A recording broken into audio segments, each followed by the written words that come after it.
Salut classe, nous allons étudier ensemble, en ce moment même, les gestes, le module, les gestes, expressions du visage.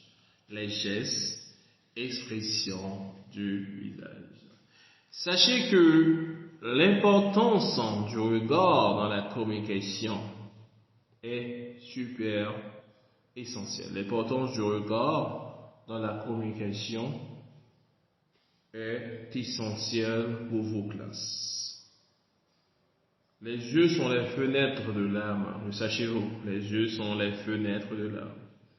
Donc, le regard est votre appui psychologique. Exploitez-le. Un conseil. Le regard est votre appui psychologique.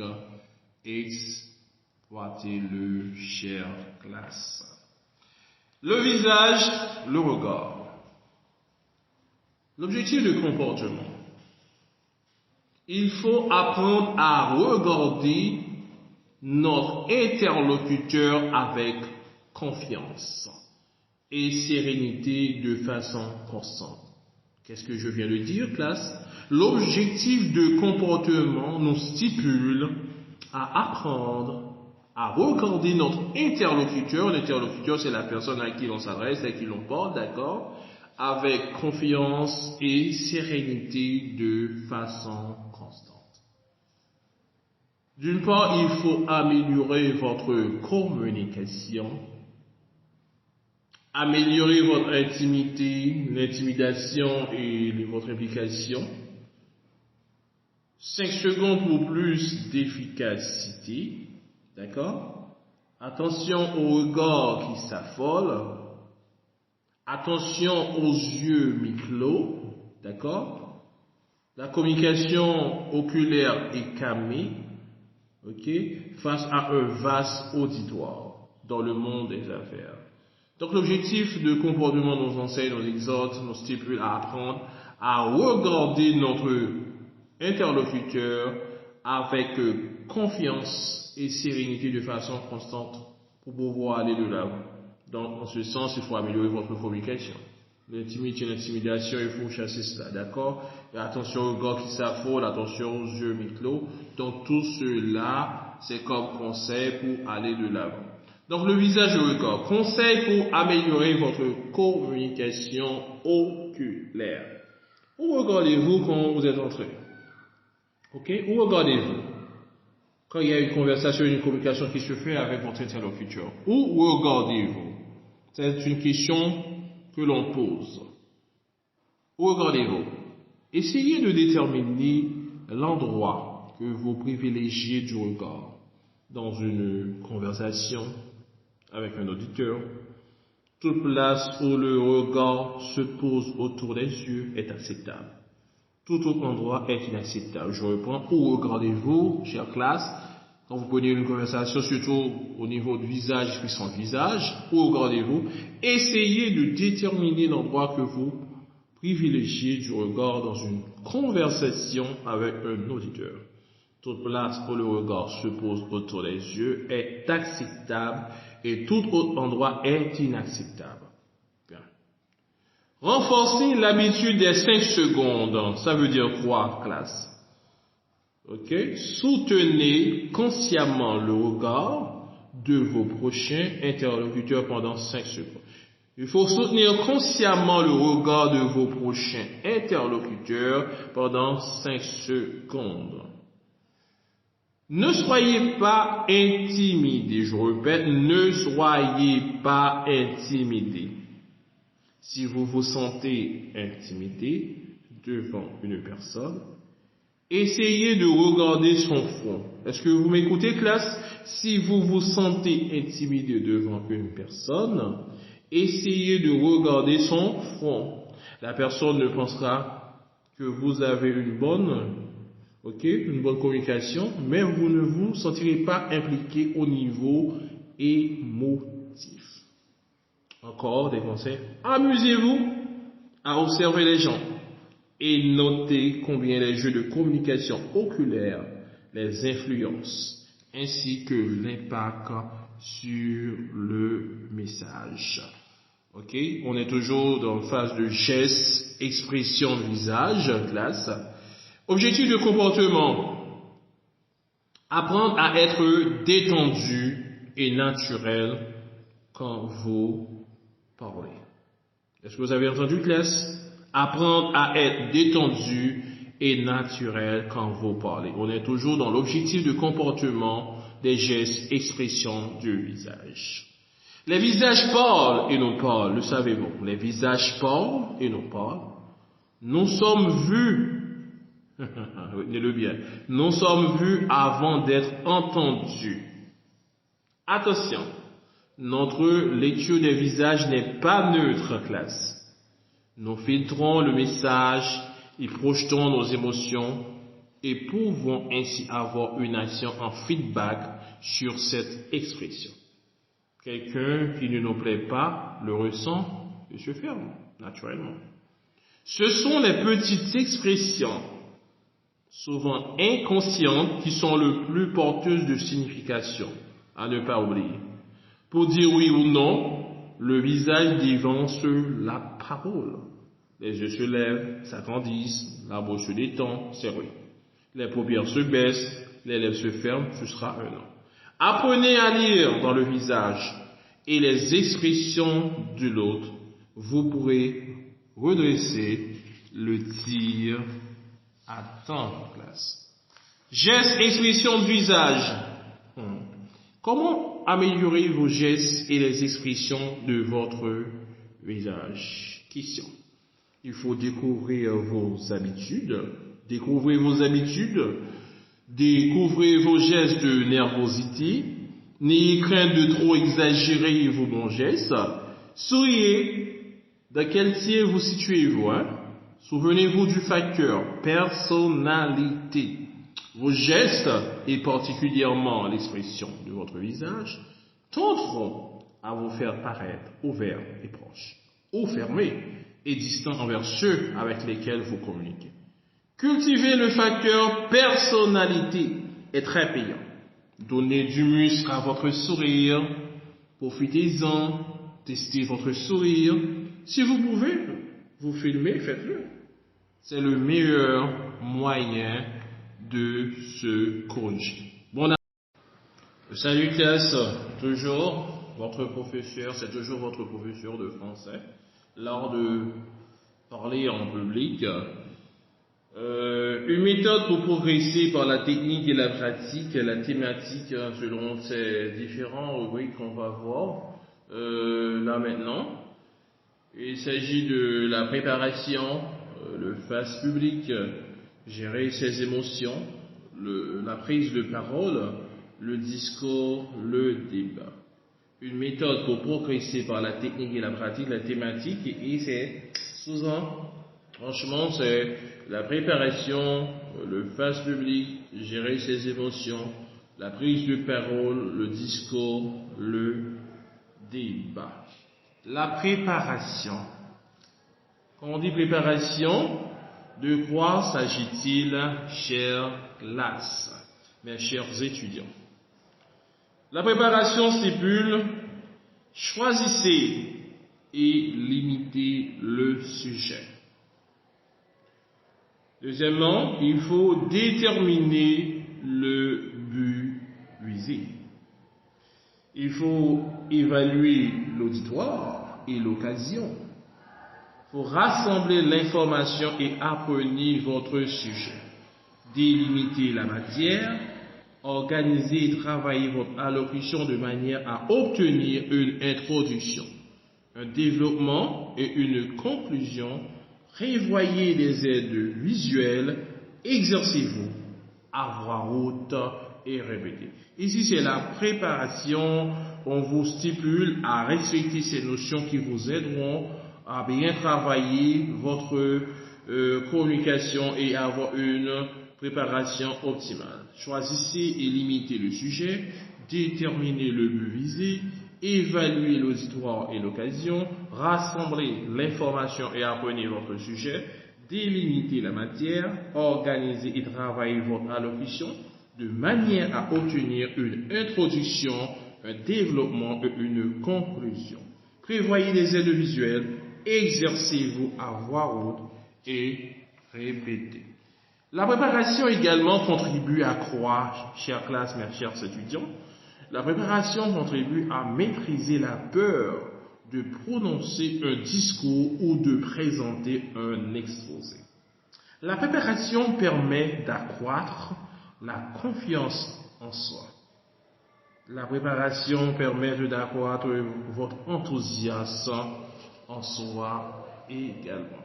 Maintenant, toujours la préparation, chères classes, mes chers étudiants, qui formera l'auditoire?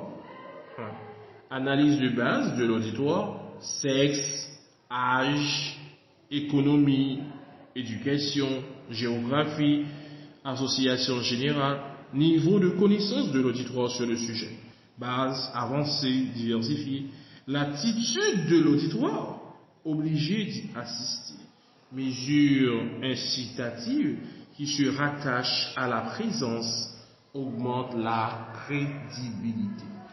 On est toujours dans la préparation. À quelle heure présente-t-on son exposé? C'est une question. La réponse immédiatement après le dîner, le matin ou le soir, aide à décider, format, l'implication de l'auditoire, humour, comment intéresser, amuser, devenir sympathique. Il faut être conscient des divergences entre soi et l'auditoire, trouver des points de rencontre, essayer de traduire en images les chiffres.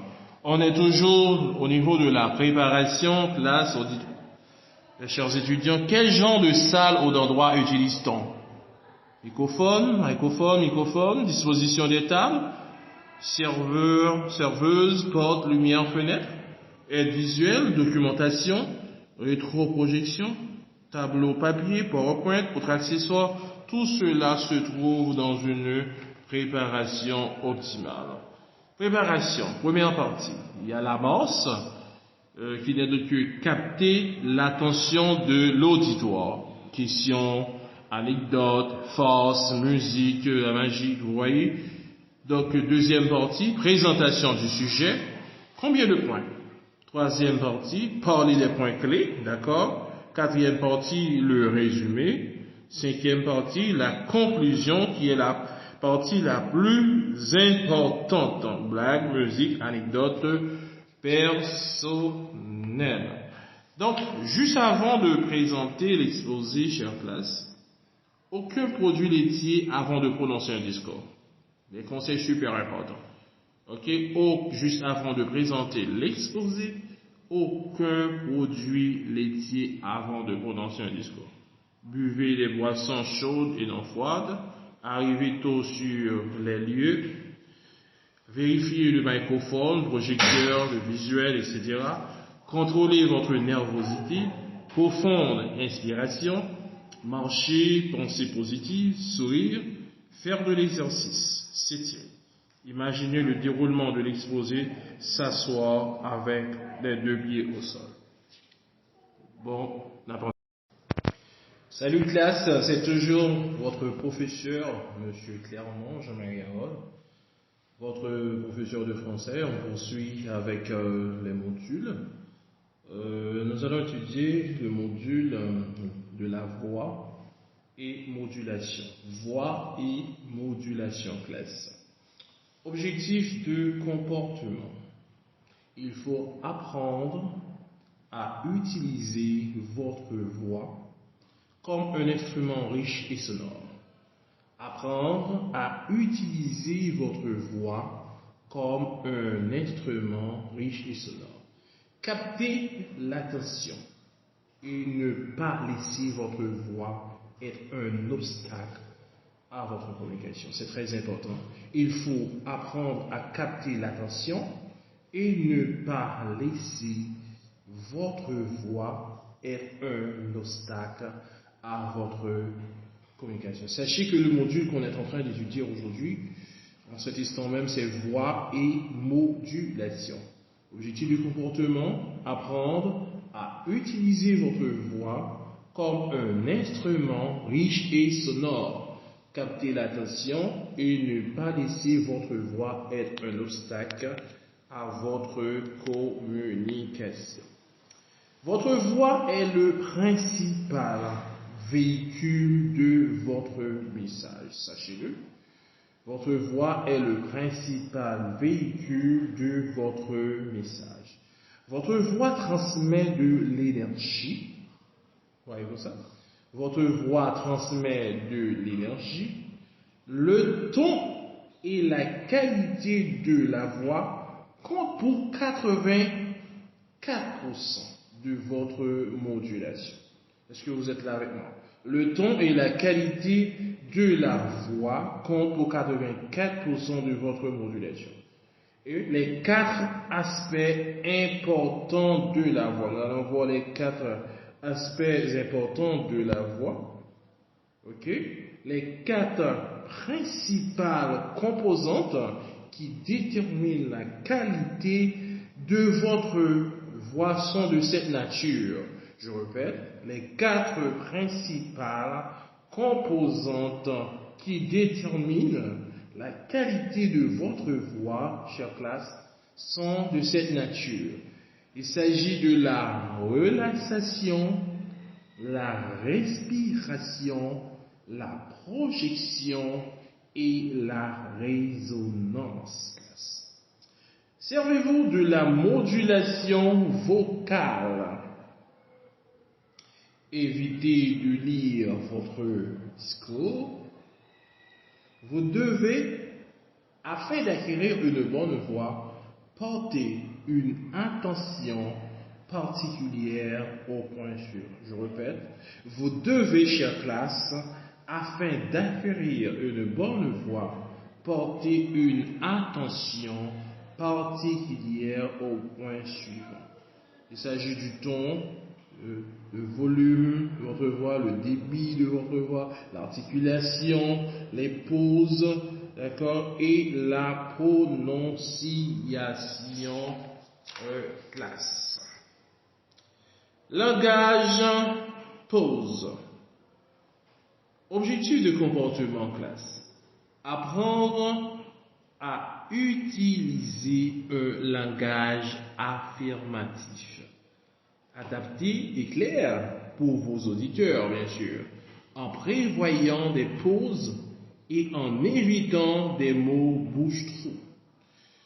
Pour communiquer, classe, de façon efficace, il est bon d'utiliser les mots justes. Les mots bouche-trou sont un obstacle à une communication claire. D'accord? Les pauses font partie intégrante du langage. Donc, utilisez un langage affirmatif.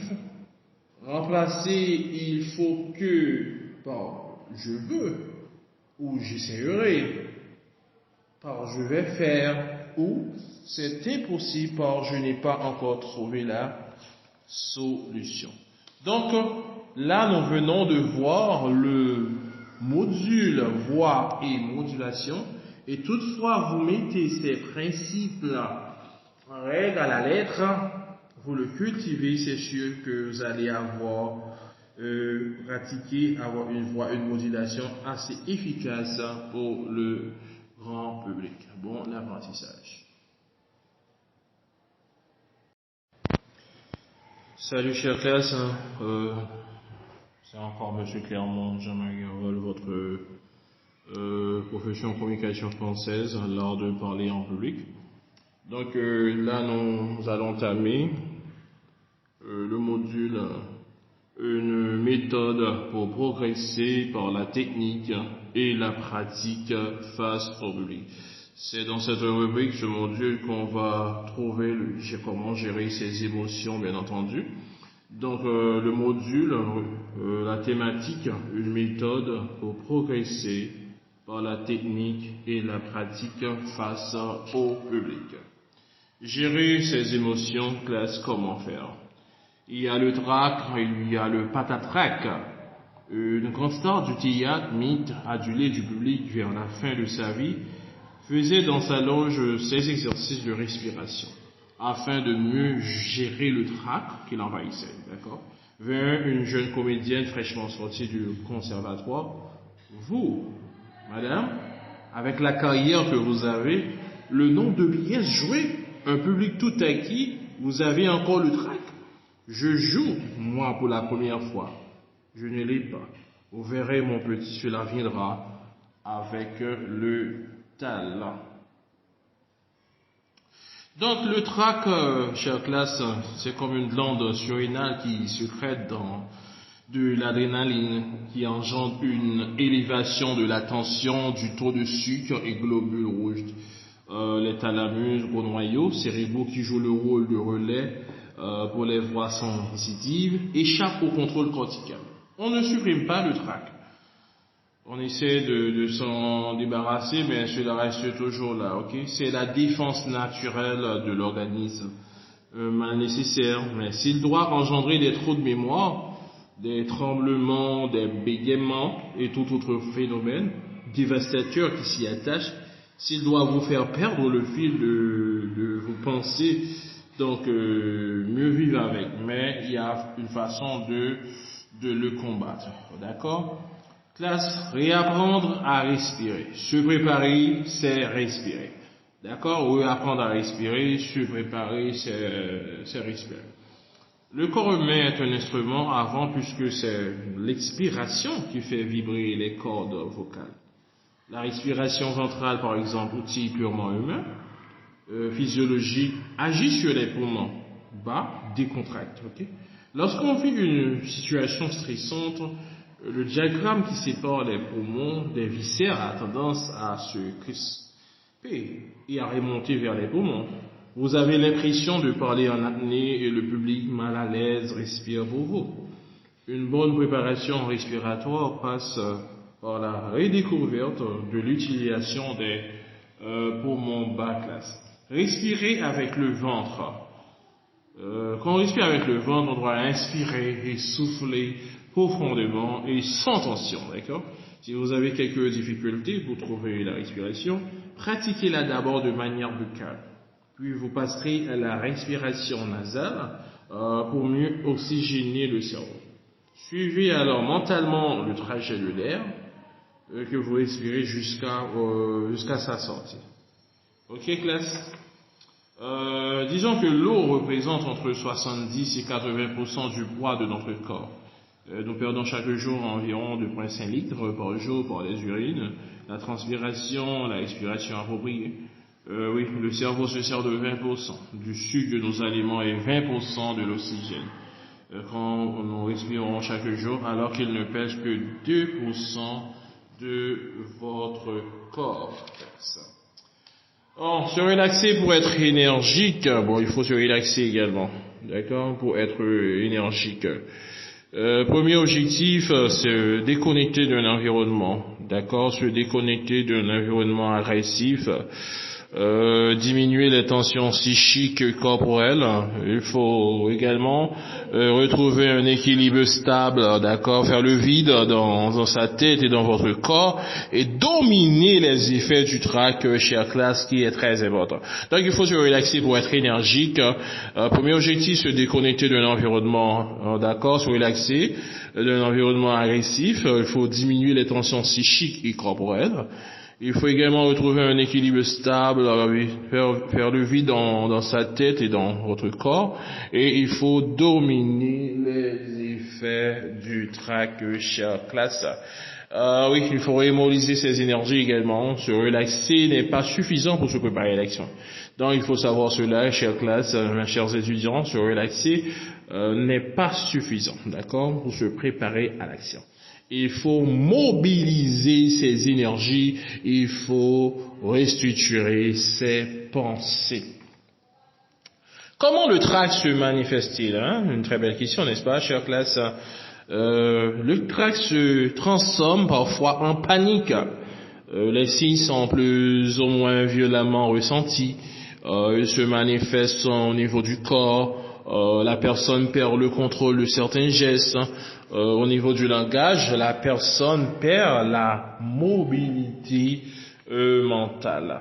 Donc ici, nous allons voir deux types d'orateurs, chère classe, mes chers étudiants. L'orateur non entraîné, l'orateur entraîné. En ce qui a trait à l'orateur non entraîné, il y a des sous-points, il y a les émotions, il y a les pensées. L'orateur non entraîné en ce qui a trait aux pensées, il pense qu'il en est incapable et qu'il va se déconsidérer aux yeux de ses collègues. En ce qui a trait aux émotions, l'orateur non entraîné, il éprouve de l'angoisse. C'est sûr si vous n'êtes pas entraîné, chère classe, mes chers étudiants. L'orateur non entraîné en ce qui a trait aux pensées, d'accord, il pense qu'il en est incapable et qu'il va se déconsidérer aux yeux de ses collègues. Et en ce qui a trait aux émotions, d'accord, il éprouve de l'angoisse. Maintenant, en ce qui a trait à l'orateur entraîné, chère classe, mes chers étudiants, aux pensées, il pense qu'il tient là une bonne occasion de montrer ce qu'il sait faire. Et en ce qui a trait aux émotions, l'orateur entraîné, il éprouve une sorte d'excitation parce qu'il se sent vraiment prêt. Oh oui, en ce qui a trait aux réactions physiques, l'orateur non entraîné, son rythme cardiaque, s'accélère. Il a l'impression de ne plus pouvoir respirer quand il pense. Oui, au niveau de comportement également, l'orateur entraîné, il n'arrive pas à travailler, il fait tout pour retarder le moment de commencer ses recherches. Et si on fait la différence avec l'orateur entraîné en ce qui a trait aux réactions physiques, il pense plus vite. Son cerveau est mobilisé vers l'action, il a davantage d'idées, tout son corps est en tension. Oui, avec l'orateur entraîné, au point de vue de comportement, il entame son travail de préparation. Immédiatement, il planifie son temps pour les recherches, la rédaction, puis les 2 répétitions qu'il envisage de faire au magnétophone.